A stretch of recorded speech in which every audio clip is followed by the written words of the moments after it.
नमस्कार, आप देख रहे हैं लाइव यूपी न्यूज़ 24। मैं इस समय कांग्रेस पार्टी के कार्यालय पर हूं, जहां पर हमारे साथ कांग्रेस पार्टी के प्रदेश प्रवक्ता सचिन जी जुड़े हुए हैं। सचिन जी, अभी एक बड़ी घटना घटी है कि आज अखिलेश यादव जी ने कल अपने सातवें प्रत्याशी की घोषणा कर दी उपचुनाव में मीरापुर सीट से। वो सीट की दावेदारी कांग्रेस पार्टी कर रही थी, तो इसको आप कैसे लेते हैं? और दूसरी चीज़ ये है कि अखिलेश यादव जी आज महाराष्ट्र के दौरे पर गए हैं। कहा तो ये जा रहा है कि वो इंडिया गठबंधन में सीटों को समन्वय को लेके गए, लेकिन वहाँ 28 सीटों की डिमांड कर रहे हैं। तो क्या ये माना जाए कि मीरापुर से वो दबाव बनाने की कोशिश कर रहे हैं कांग्रेस पे? देखिए, मुझे लगता है कि हमारा इंडिया अलायंस समाजवादी पार्टी के साथ उत्तर प्रदेश में है और निश्चित तौर पर हमारी जो सीटों की बात जहाँ तक बात है, हम लोग पहले 5 सीटों की डिमांड कर रहे थे। निश्चित तौर पे उस पे समाजवादी पार्टी ने अपने प्रत्याशी उतार दिए। हमारा केंद्रीय नेतृत्व अब तय करेगा कि जो सीटें बची हुई सीटें हैं उस पर कांग्रेस पार्टी कौन से प्रत्याशियों का चयन करता है, क्योंकि हम लोगों का संविधान बचाओ का कार्यक्रम कल गाजियाबाद में आखिरी हुआ है और सभी सीटों पर हमारा संविधान बचाओ का कार्यक्रम हुआ था। और निश्चित तौर पे आने वाले समय में केंद्रीय नेतृत्व का जो दिशा निर्देश आएगा उसको उत्तर प्रदेश कांग्रेस कमेटी उसको फॉलो करेगी। लेकिन हमारा इंडिया अलायंस कल भी मजबूत था, आज भी मजबूत है, आगे भी मजबूत रहेगा। और जहाँ तक महाराष्ट्र की बात है, महाराष्ट्र में जो महाविकास अघाड़ी में हमारे साथ में एनसीपी है शरद जी की, और उद्धव जी की जो शिवसेना है उसके साथ कांग्रेस पार्टी का गठबंधन है, इंडिया अलायंस है।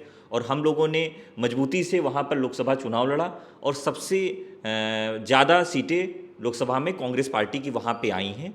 अब समाजवादी पार्टी के वहाँ पर एक विधायक हैं अबू आज़मी जी। मुझे लगता है कि अब समाजवादी पार्टी का क्या रोड मैप होता है वो आने वाले समय में महाराष्ट्र को लेकर देखा जा सकता है। लेकिन महाराष्ट्र में हमारे साथ इंडिया अलायंस में समाजवादी पार्टी है, तो उनकी चीज़ें देखनी होगी कि वो कौन सी सीटें मांगते हैं। और मुझे लगता है कि हमारा जो केंद्रीय नेतृत्व जो हमारे इंडिया अलायंस के कोऑर्डिनेशन कमेटी है वो जहाँ पे तय करेगी वहाँ पर हम लोगों मिल करके चुनाव लड़ेंगे। मतलब ये अखिलेश यादव जी, मान लीजिए अभी जो आप लोग जब भी संविधान बचाओ जो सम्मेलन आपका था 10 सीटों पे, तो क्या ऐसी भी संभावना हो सकती है कि आप लोग दोस्ताना लड़ाई कर सकते हैं उपचुनाव में, 10 सीटों पर उतर सकते हैं आप लोग? ऐसी कोई संभावना बन सकती है? देखिए, संभावनाएं तो राजनीति में हमेशा होती हैं, लेकिन अभी तक ये बात इसलिए आई, क्योंकि उसको मैं स्पष्ट कर दूं कि ये बात इसलिए आई क्योंकि आपने 10 सीटों पर जहां उपचुनाव होने हैं वहां पर आपने संविधान बचाओ सम्मेलन किए हैं, और उसमें आपके प्रदेश अध्यक्ष से लेकर के जो आपके प्रदेश के प्रभारी हैं अविनाश पांडे जी, वह भी उन सभाओं में रहे हैं। मतलब कांग्रेस पार्टी ने गंभीरता के साथ ही पूरे कार्यक्रम किए हैं। देखिए, हमारा जो संगठन है वो पूरे उत्तर प्रदेश में है। हम लोग पिछली बार 2022 का चुनाव 403 विधानसभाओं सीटों पर हम लोगों ने लड़ा और हमारा स्ट्रक्चर लोकसभा में भी था, हमारा स्ट्रक्चर आज भी है।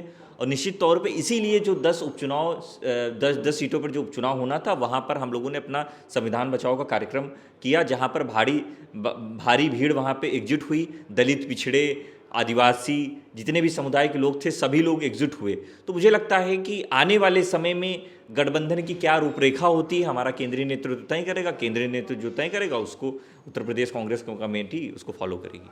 अच्छा, उत्तर प्रदेश के बहराइच जिले में जो अभी दंगे हुए थे दुर्गा पूजा के विसर्जन कार्यक्रम में, उसको लेकर के अभी एक वीडियो वायरल हो रहा है जिसमें मृतक राम गोपाल मिश्रा की जो पत्नी है वो कह रही है कि पकड़े जरूर गए होंगे लेकिन उनका एनकाउंटर नहीं हुआ है। इस पर आप क्या कहना चाहेंगे? और दूसरा भी इसी के साथ जुड़ा हुआ प्रश्न है कि अभी योगी सरकार ने सख्त निर्देश दिए, 40 घरों को चिन्हित किया गया है बुलडोजर एक्शन के लिए। देखिए, मुझे लगता है कि सबसे पहली बात जो बहराइच का दंगा हुआ ये बहुत ही दुर्भाग्यपूर्ण था।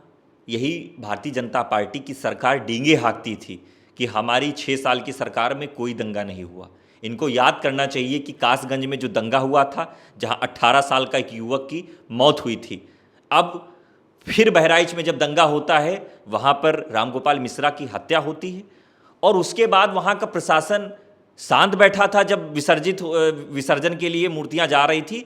सिर्फ और सिर्फ ये प्रशासन की लापरवाही की वजह से दंगा हुआ और युवक की जो मौत हुई है बहुत ही दुर्भाग्यपूर्ण है। मुझे लगता है कि अगर प्रशासन वहां पर स्ट्रिक्ट होता तो इतनी ना दुकानें जलाई जाती, ना मकान जलाए जाते, ना दंगा होता।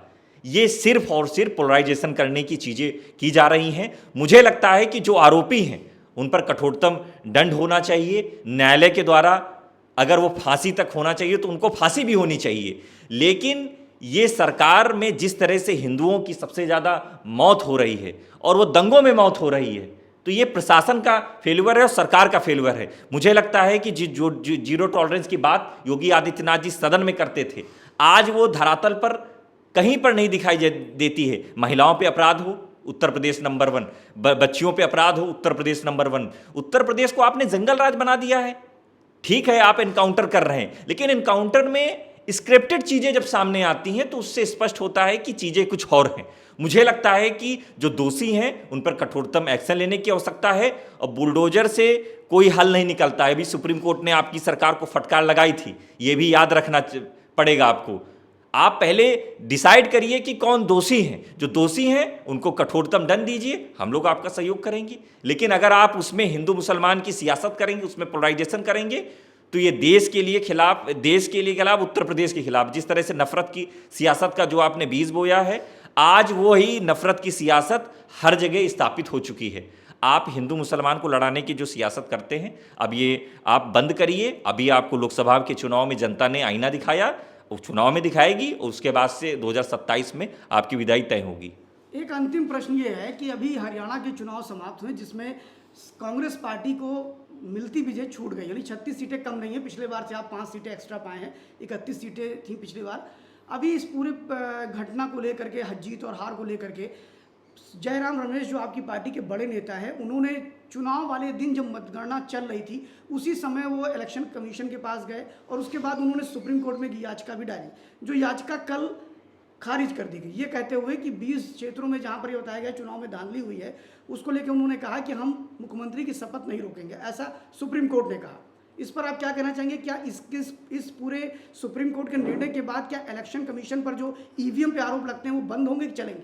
देखिए, ईवीएम पर जब आरोप लगता है तो उसका सीधा साधा उदाहरण के तौर पे चीज़ें ये होती हैं, जहाँ पर कांग्रेस जीत रही होती है वहाँ पर वोटिंग की मतगणना को धीमे करा दिया जाता है। जहाँ भारतीय जनता पार्टी जीत रही होती वहाँ पर तुरंत उसको जीत घोषित किया जाता है। आपने देखा इससे पहले 1000 से लेकर के 800 2000 का जब डिफरेंस होता है, उसके बाद में इतना खींचा क्यों जाता है?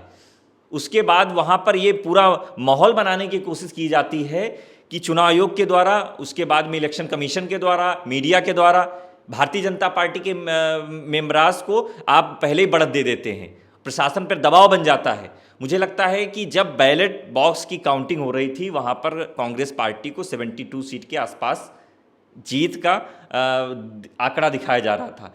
जैसे ईवीएम की काउंटिंग स्टार्ट हुई उसके बाद में आपने देखा कि डिफरेंस कम होता चला जा रहा है। तो आखिर ये क्यों हो रहा है? हम लोगों का सवाल तो बस यही है कि जो 20 सीटें थी उन 20 सीटों पर एक बार फिर दोबारा रिकाउंटिंग की आवश्यकता थी। लेकिन ठीक है, सुप्रीम कोर्ट का निर्णय है, सुप्रीम का निर्णय हम लोगों को मान्य है। हम लोग कल भी भारतीय जनता पार्टी के खिलाफ आवाज़ उठा रहे थे हरियाणा में, आज भी आवाज़ उठाएंगे, आने वाले समय में भी आवाज़ उठाएंगे, क्योंकि जनता ने हम लोगों को समर्थन दिया, 39% वोट दिया है, तो हम उनकी आवाज़ को बुलंद करेंगे।